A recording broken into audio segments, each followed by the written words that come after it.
भंडारा के 9 युवा medical college और hospital पर विद्यार्थियों ने लगाए लूट, दबाव और भ्रष्टाचार के आरोप।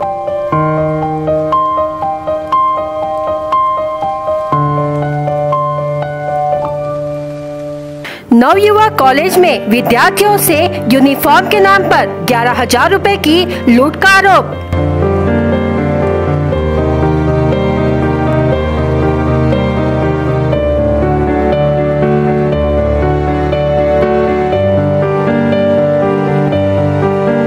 विद्यार्थियों से वसति गृह छोड़ने पर 35,000 रुपए मांगने का आरोप।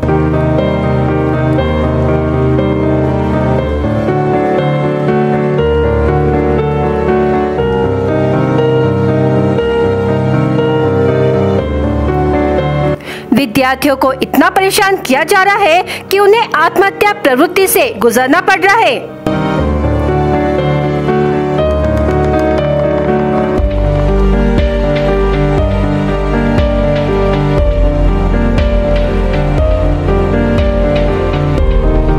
महाविद्यालय में बीपीटीएच फिजियोथेरेपी में शिक्षण के नाम पर नियम बाध्य पैसों की मांग।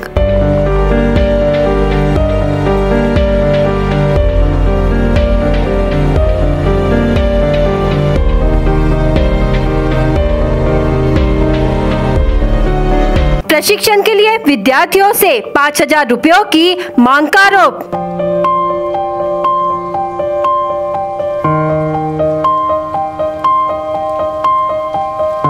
अखिल भारतीय विद्यार्थी परिषद भंडारा ने उठाई विद्यार्थियों के हक के लिए आवाज।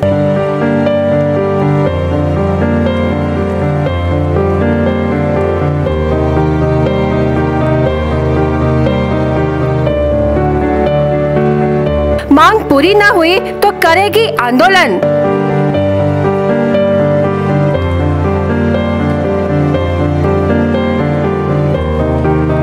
भंडारा जिले के कादा गांव में स्थित नव युवा मेडिकल इंस्टीट्यूट में महाराष्ट्र के अलग अलग जिले के विद्यार्थियों ने शिक्षण के लिए इस कॉलेज में प्रवेश लिया है, लेकिन अखिल भारतीय विद्यार्थी परिषद की ओर से ली गई पत्रकार परिषद में नव युवा मेडिकल कॉलेज में पढ़ रहे विद्यार्थियों के साथ दबाव डालकर लूट करने का और भ्रष्टाचार का आरोप लगाया है।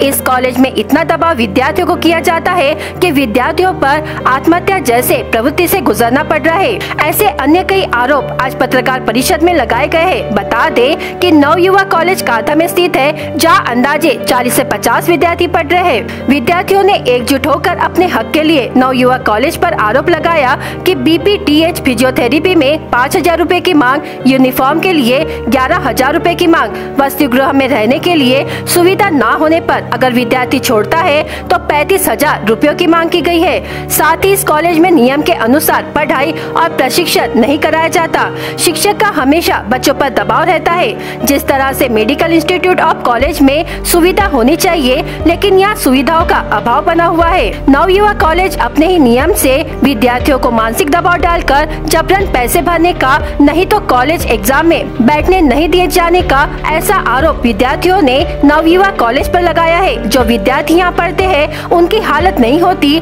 जो कॉलेज को इतना पैसा देकर शिक्षा प्राप्त करे, और जो नियम के खिलाफ है। और जो विद्यार्थी पैसे देते हैं उनको उनकी फैसिलिटी के हिसाब से शिक्षा भी प्राप्त नहीं होती। यदि इस हॉस्पिटल कॉलेज में कितने वर्षों से विद्यार्थियों को लूटा जा रहा है और कितना पैसा अभी तक लिया गया है।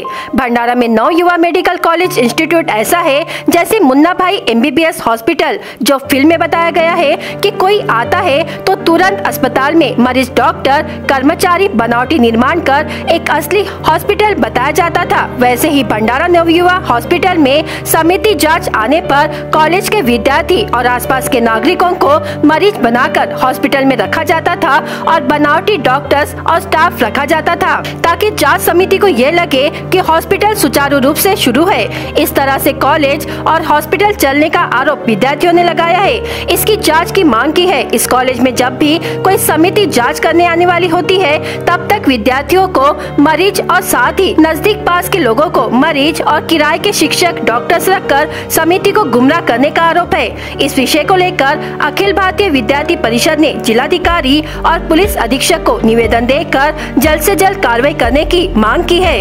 नमस्कार, मी राहुल करात, जिल्हा संघटन मंत्री, अखिल भारतीय विद्यार्थी परिषद भंडारा जिल्हा।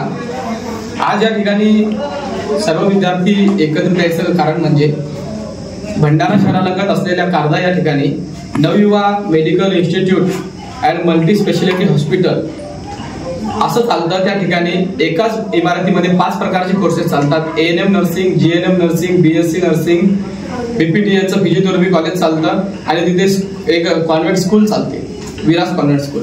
अशा पद्धतीने तिथे एकाच बिल्डिंग मध्ये हे सर्व कागदोपत्री चालतं आणि ज्या ठिकाणी BPTचे जे विद्यार्थी महाराष्ट्रातल्या इतर अनेक जिल्ह्यातून शिकायला आलेले आहेत, अशा अनेक विद्यार्थ्यांना तिथे एकाच बॅचच्या विद्यार्थ्यांना अनेक कोर्सेससाठी वेगवेगळ्या चौकशा समित्या आल्याच्या वेळी विद्यार्थ्यांना वापरलं जातं। विद्यार्थ्यांवर दबाव तंत्राचा वापर करून त्यांच्याकडून त्या कोर्सची माहिती रटवून घेतली जाते व त्यांना आलेल्या चौकशी समित्यांना सांगितलं जाते। हा सर्वात मोठा या संस्थेने केलेला विद्यार्थ्यांसोबतचा एक मोठा धोका व भ्रष्टाचार आहे। एवढंच नव्हे तर विद्यार्थ्यांकडून परीक्षा शुल्काच्या नावाखाली अनेक पैशाची लूट होत आहे, ज्यामध्ये प्रात्यक्षिकाची कुठेही विद्यापीठाने गाईडलाईन्स न देता सुद्धा विद्यार्थ्यांकडून विद्यापीठाची गाईडलाईन्स आली असं सांगून विद्यार्थ्यांना मनभ्रमित करून विद्यार्थ्यांकडून 5,000 रुपयाची मागणी केली जात आहे, ज्यामुळे हे विद्यार्थी आज इथे सर्व परीक्षेसाठी वंचित आहेत। आणि विद्यार्थ्यांचं BPTचं हे प्रथम वर्ष द्वितीय वर्ष असून सुद्धा हे विद्यार्थी परीक्षेला बसवून न देण्याचं षडयंत्र या महाविद्यालयाकडून सुरू आहे। जर पैसे दिले तर विद्यार्थ्यांना हे बसवू देतील असं तिथं शिक्षणाचं बाजारीकरण सुरू आहे। एवढंच नव्हे तर विद्यार्थ्यांकडून परीक्षा ऍडमिशन जेव्हा विद्यार्थ्यांनी केली तेव्हा 11,000 रुपये विद्यार्थ्यांकडून हे फक्त युनिफॉर्मच्या नावाखाली घेतले व विद्यार्थ्यांना वेगळ्या पद्धतीची पावती दिली, ज्या पावतीमध्ये कुठल्याही प्रकारचं तथ्य नाही आहे। व विद्यार्थी जे हॉस्टेलमध्ये शिकतात अशा विद्यार्थ्यांकडून तिथे हॉस्टेलमध्ये ऍडमिशन करायच्या वेळेस 3,000 रुपये महिन्याचे घेऊ असं सांगितलं गेलं व नंतर ऍडमिशन घेतल्यानंतर ते विद्यार्थी त्या हॉस्टेलमध्ये कुठल्याच प्रकारे सुविधा नसल्यामुळे बाहेर पडण्याचा प्रयत्न केला तर त्या विद्यार्थ्यांकडे 35,000ची मागणी केली व 4,000 रुपये त्या विद्यार्थ्यांना पर मंथ त्यांच्याकडून घेण्यात आले। आणि अनेक विद्यार्थी तिथे या कारणामुळे एवढे तणावपूर्ण स्थितीमध्ये आले की अनेक विद्यार्थ्यांनी आत्महत्या करण्याचा प्रयत्न केला व अनेक विद्यार्थी तिथून शिक्षण सोडून शिक्षणापासून आज वंचित आहेत। आणि याला सर्वस्व जबाबदार आहे Navyuva medical institute and multi speciality hospital Karda Bhandara. एवढंच नव्हे तर हे सर्व विद्यार्थी या ठिकाणी एकत्रित आले आहेत तर विद्यार्थ्यांचा असा आरोप आहे की या ठिकाणी जे आमच्याकडून पैसा घेतला या ठिकाणी आमच्याकडून हे सर्व पद्धतीने रटवून घेतलं, एकाच बिल्डिंगमध्ये एवढे कोर्सेस चालले, डमी मल्टी स्पेशालिटी हॉस्पिटल चाललं, याची शासन स्तरावरून भ्रष्टाचाराची चौकशी झाली पाहिजे। या चौकशीमध्ये अखिल भारतीय विद्यार्थी परिषदेचे 2 प्रतिनिधी असले पाहिजे आणि ही पारदर्शकता चौकशी झाली पाहिजे। यासाठी आम्ही मान्य जिल्हाधिकारी, पोलीस अधीक्षक, भंडारा जिल्हा शल्य चिकित्सक अधिकारी यांच्याकडे निवेदनाद्वारे मागणी केली, ज्यामध्ये सर्व विद्यार्थ्यांनी आमच्याकडे जेव्हा तक्रार केली तर विद्यार्थी तिथे निवेदन देण्याकरिता आले होते। त्या सर्व लोकांनी त्याच्यावर काहीतरी कठोर कारवाई करावी अशी आमची मागणी आहे, ज्यामध्ये या सर्व भ्रष्टाचाराची निष्पक्षपणे पूर्णतः चौकशी होऊन त्या भ्रष्टाचार का झाला, त्या आर्थिक घोटाळा कसा केला गेला, त्या विद्यार्थ्यांचे पैसे कुठे गेले, विद्यार्थ्यांचे पैसे कोणी ऑडिटला लावले गेले व विद्यार्थ्यांना शिक्षणापासून का वंचित ठेवलं गेलं, या सर्व गोष्टींचा जाब या शासनाने, महाराष्ट्र शासनाने उच्चस्तरीय चौकशी नेमून त्या चौकशीमध्ये विद्यार्थी प्रतिनिधी लोक घेऊन शासनाने या संबंधित चौकशी करावी व त्या संस्थेवर कठोरात कठोर कारवाई करून त्या संस्थेला बंद करून, कारण की ही संस्था एक शिक्षणाचं बाजारीकरण करत आहे, म्हणजे त्या अशा संस्था न चाललेल्या समाजात बऱ्या। एवढंच नव्हे तर त्या मल्टी स्पेशालिटी हॉस्पिटलमध्ये विद्यार्थ्यांना तिथे जेव्हा इन्स्पेक्शन होतं, चौकशा येतात, समित्या येतात, तपासणी समिती येतात, तेव्हा विद्यार्थ्यांना पेशंट बनवला जातं व विद्यार्थ्यांकडून सगळ्या गोष्टी तिथे वदवून घेतल्या जातात, सांगितलं जातं की असं बोलायचं आहे, तसं बोलायचं आहे व तिथे भाड्याचे पेशंट आणले जातात। तिथे वसतिगृहामध्ये राहणाऱ्या विद्यार्थ्यांना वेळोवेळी पेशंट म्हणून बोलवलं जातं जबरदस्ती, अशी त्यांच्यासोबत एक मानसिक आणि शारीरिक छळ केला जातोय, त्यांना ते त्रास दिला जातोय। एवढंच नव्हे तर तिथे जे डॉक्टर्स आहेत त्या मल्टी स्पेशालिटी हॉस्पिटलमध्ये डॉक्टर्स नाही आहे, तिथे जे इंटर्नशिप करणारे विद्यार्थी आहेत हे विद्यार्थी त्या ठिकाणी मल्टी स्पेशालिटी हॉस्पिटल चालवतात। एवढंच नव्हे तर त्या ठिकाणी कुठल्याच प्रकारचं तिथे स्टाफ आहे, प्राध्यापक आहेत, हे नॉन क्वालिफाईड अपात्र आहेत आणि ते या विद्यार्थ्यांना कसं शिकवतात, म्हणजे हे डॉक्टर कसे करतील असा प्रश्न आहे। तिथे आर्थिक भ्रष्टाचार झाला आहे, शासनासोबत धोका झाला आहे, विद्यार्थ्यांची फसवणूक झाली आहे, शासनाचा तिथे नियम डाळवले गेले आहेत आणि या सर्व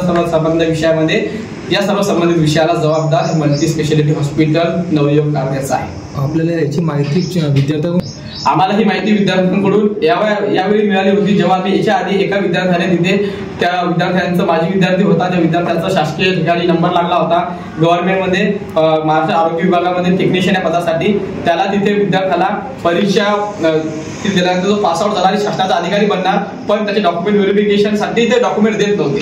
आम्ही जेव्हा त्या विद्यार्थ्यांचे डॉक्युमेंट मिळवण्यासाठी जो लढा देत होतो तेव्हा ह्या विद्यार्थ्यांनी आम्हाला बघितलं, आमच्या तेव्हापासून संपर्कात आहेत, तेव्हाच त्यांनी आम्हाला याची तात्पुरती माहिती दिली होती, पण नंतर 31 तारखेला हे विद्यार्थी आमच्याकडे आले. या विद्यार्थ्यांनी आम्हाला सर्व माहिती सांगितली. जेव्हा आम्ही ते निवेदन द्यायला गेलो तेव्हा त्या संस्थेच्या गिरीश विलारी नावाच्या संस्था चालकाकडून विद्यार्थ्यांना धमकवण्यात आलं. तिथे जो आत्महत्या करण्यासाठी प्रवृत्त झालेला विद्यार्थी होता त्याला सुद्धा तिथे वेगळ्या पद्धतीने दबावाच्या भाषेमध्ये बोलण्यात आलं. याचे आमच्याकडे व्हिडिओ क्लिप्स आहेत आणि त्या विद्यार्थ्यांना तिथे आता सुद्धा कोंडून ठेवल्या गेलेला आहे. सर्वच्या सर्व विद्यार्थी जे इथे आहेत याच्यापेक्षा दुप्पट विद्यार्थी आमच्या सोबत उभे आहेत. ते विद्यार्थी सध्या तिथे उभे आहेत महाविद्यालयामध्ये. त्या विद्यार्थ्यांना बंद करून ठेवलाय हॉस्टेलमध्ये. कॉलेजमध्ये त्या विद्यार्थ्यांना रूम लॉक करून बंद करून ठेवलाय आणि त्या विद्यार्थ्यांना इकडे येऊ देत नाहीये. कॉलेजचं गेट सुद्धा बंद केलाय आणि असा पद्धतीचा छळ मानसिक त्रास चालत आहे. आम्हाला महाराष्ट्राच्या वेगवेगळ्या महाविद्यालयामधून आम्हाला महाराष्ट्राच्या वेगवेगळ्या जिल्ह्यामधून जे माजी विद्यार्थी आहेत ज्यांना तो त्रास झालाय अशा लोकांचा कॉल आला. त्यांनी आम्हाला त्यांची आपली सांगितली. अनेक विद्यार्थी अनेक आई वडिलांना तर त्यांनी गेट लॉस म्हणून त्यांच्या समोरचं सर्व साहित्य फेकून त्यांना अपमान करून हाकलून दिले. ज्या विद्यार्थ्याचे डॉक्युमेंट हे राहिले होते त्या कॉलेजमध्ये आणि त्याचा शनिवार दिवस होता. सोमवारी त्याचं पुण्याला 9 वाजताचं डॉक्युमेंट व्हेरिफिकेशन होतं आणि जॉईनिंग होतं. तर त्या विद्यार्थ्याकडे आम्ही जेव्हा विद्यार्थ्याबद्दल न्याय मागायला गेलो तर त्या विद्यार्थ्यांनी आम्हाला कळवण्याच्या आधी मान्य जिल्हाधिकारी साहेबांना निवेदन दिलं होतं की मला मदत करा म्हणून. मान्य जिल्हाधिकारी साहेबांना त्याविषयी पत्र सुद्धा काढलं अशी आम्हाला विद्यार्थ्यांनी माहिती सांगितली होती की मान्य जिल्हाधिकाऱ्यांनी आदेश दिलाय की याचे डॉक्युमेंट द्यावे. पण तिथे कांदेकर नावाचं कोणीतरी तिचे सहाय्यक कोणीतरी सूर्य साहेब असे आहेत. त्या कांदेकर नावाच्या सूर्यसाहेबांनी त्या विद्यार्थ्यांना कॉल केला आणि असं म्हटलं की तू साहेबांनी सांगितलं 1 लाख रुपये भर आणि तिचं डॉक्युमेंट घेऊन जा. म्हणजे अशा हा कुठला रूल आहे की म्हणजे हे शासनाच्या नियमानुसार चालतात की संस्था चालकांच्या नियमानुसार कॉम्प्रोमाइज करतात. हा तेव्हा प्रश्न उपस्थित झाला होता. पण नंतर आम्ही त्यांना संपर्क केला. त्याने नंतर आमचा फोन रिसिव्ह न केला होता. मोबाईल बंद. कांदेकरांच्या सांगितल्यानंतर त्या संस्था प्रशासनाने किती पैसे घेतले? नाही, मग संस्था प्रशासनाने पैसे नाही घेतले कारण की आम्ही तो लढा दिला आणि आम्ही विद्यार्थ्यांना तसाच बिना पैशाचे डॉक्युमेंट मिळवून दिले. आम्ही सायंकाळी 6 वाजेपर्यंत तिथे लढा देत होतो. केला होता. मी फर्स्ट टाइम जेव्हा एक्झाम दिली होती तेव्हा मला एटीकेटी लागली होती. त्याच्यानंतर जे एटीकेटी किंवा फेलवाले रिपीटर स्टुडंट आहेत त्यांच्याकडून 5,000 घेण्यात आले आहे आणि आम्ही ते 5,000 म्हणजे विदाऊट GR कसं देऊ हे पहिले विचार केलं होतं की कोणत्या याच्यावर तुम्ही आम्हाला 5,000 मागत आहे. तर त्यांनी बोलले होते जे नियम आहे जे नोटीस आहे ते तुम्हाला करावं लागेल तेव्हाच आम्ही तुम्हाला फॉर्म देईल आणि हॉल तिकीट देईल. तर आम्ही हे सगळे स्टुडंट एक स्टुडंटने दिले तर आम्हाला सगळ्यांनाच द्यावं लागलं. आणि याच्यानंतर यावर्षी पण तसंच बोलत आहे की 5,000 दिल्याशिवाय तुम्ही एक्झाम फॉर्म नाही देऊ शकत आणि हॉल तिकीट आम्ही तुम्हाला देऊ नाही शकत. शेवटची तारीख किती सांगितली होती? शेवटची तारीख 5 तारीख आहे. तर आम्हाला फॉर्म सबमिट करायचा आहे पण आता 5,000 द्या नंतर फॉर्म सबमिट होईल त्याच्याशिवाय होणार नाही असं बोललेले आहे. इतक्या वर्षात तुम्ही हा मुद्दा कधी समोर आणला? इतक्या वर्षात झालंच नाही कारण की हा विषय मागच्या वर्षीपासून चालू आहे आणि आम्हाला त्याची रिसिप्ट दिली आहे 5,000ची. पण असं हे GR नाही आहे, हे कॉलेजचा GR आहे म्हणतात. महाविद्यालयात तुमच्या आता किती विद्यार्थ्यांना दाबून ठेवले आहे आणि त्यांना या ठिकाणी का नाही येऊ दिलं काय सांगा?